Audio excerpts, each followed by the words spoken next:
असली वीर वही होता है जो सब कुछ हारने के बाद भी लड़ना नहीं छोड़ता।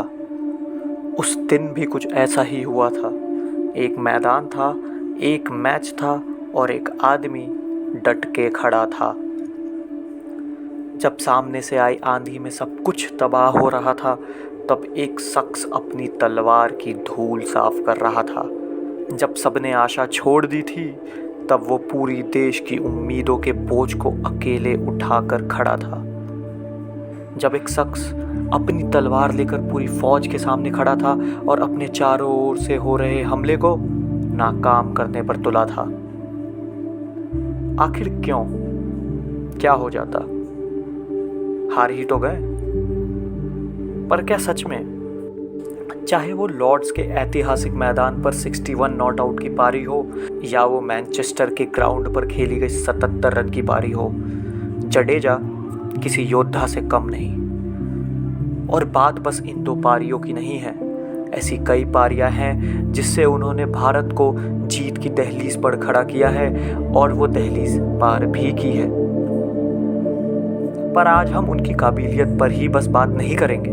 आज हम बात उनके पास हो रहे शोर के बारे में भी बात करेंगे। तो चलिए शुरू करते हैं।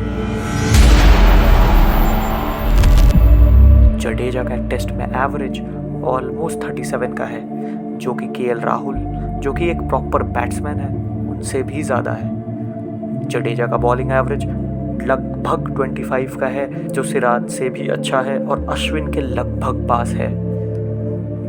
अगर आपको अब भी समझ नहीं आया तो चलिए वर्ल्ड के बेस्ट ऑलराउंडर्स में से एक बेन स्टोक्स के साथ उनका कंपैरिजन करते हैं। बेन स्टोक्स का बैटिंग एवरेज टेस्ट में 35 का है, वहीं बॉलिंग एवरेज 32 का।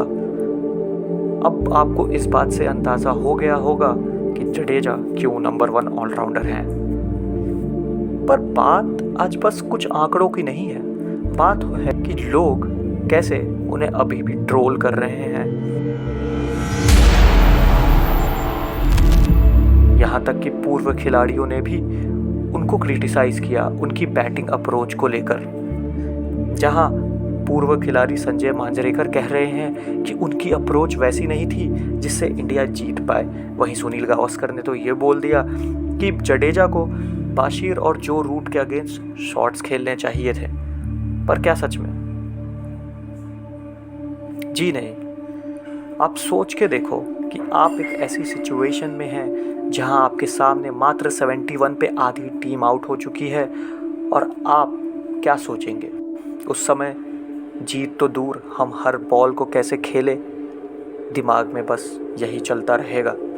और जब एक पार्टनरशिप हुई, नीतीश कुमार रेड्डी लंच के पहले ही आउट हो गए, तो आप सोच के देखिए कि आपकी मानसिक स्थिति पर क्या प्रभाव पड़ेगा और आप खेल को किस दिशा में लेकर जाना पसंद करेंगे।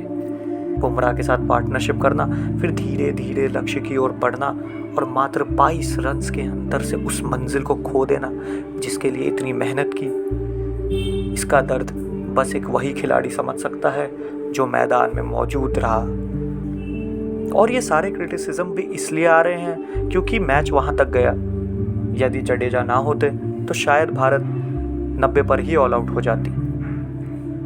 अंत में यही बोलूँगा कि धीरे धीरे जडेजा ने ये तो साबित कर दिया है कि वो लोअर ऑर्डर में एक स्तंभ की तरह अपनी तलवार लेकर खड़े रहेंगे, regardless of who the bowler is, the team और द ओपोनेंट।